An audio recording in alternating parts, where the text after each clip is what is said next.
C'est une des figures les plus importantes du mouvement des droits civils, mais peu de gens savent que Martin Luther King était constamment sous surveillance, MLK FBI, par la redécouverte de la vie du pasteur. Les gens qui regardent le documentaire vont apprendre que c'est un homme qui était à la tête du mouvement des droits civiques et dont il est probablement devenu le leader à contre-cœur au début, lorsqu'il a en quelque sorte dirigé les gens lors du boycott des bus de Montgomery. Ils vont apprendre que c'est un homme qui a mis sur pied une organisation phénoménale, la Southern Christian Leadership Conference. Ils doivent savoir qu'il était surveillé 24 heures sur 24, 7 jours sur 7 par le FBI, chaque jour de sa vie.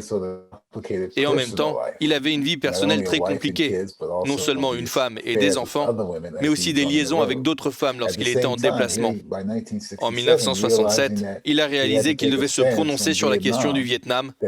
En tant qu'homme intelligent, il savait qu'il serait repoussé non seulement par des gens de sa circonscription, par le mouvement des droits civiques, mais aussi par le gouvernement fédéral. Le documentaire MLK FBI revient sur le discours de l'église de Riverside où il s'oppose à la guerre au Vietnam, mais s'attarde également sur la vie privée du pasteur. Ce que vous pouvez voir dans ce film, c'est un certain niveau de lassitude qui s'installe en quelque sorte dans son visage. Il a l'air fatigué, il a pris froid pendant une des interviews. Je pense que c'est rare dans les vidéos disponibles du Dr. King.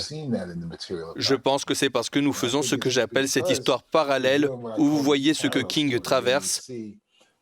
Au même moment, le FBI repoussait les limites en essayant de trouver des moyens de discréditer et de détruire constamment la réputation du Dr. King. Dans les années 60, le FBI espionne et suit de très près Martin Luther King et les activistes de son mouvement.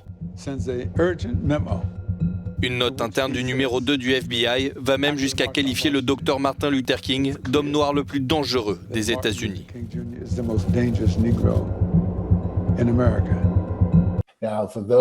Pour ceux qui ont toujours pensé que King était un fléau pour la société américaine, je pense que tout ce que cela fera, c'est confirmer leurs sentiments à l'égard de King lorsqu'ils entendront quelque chose de salace. Mais ceux d'entre nous qui vénèrent encore le Dr. King, nous savons qu'il était un être humain imparfait. Je pense que cela aura de l'importance. MLK FBI sortira en salle le 15 janvier, le jour de l'anniversaire du Dr. King.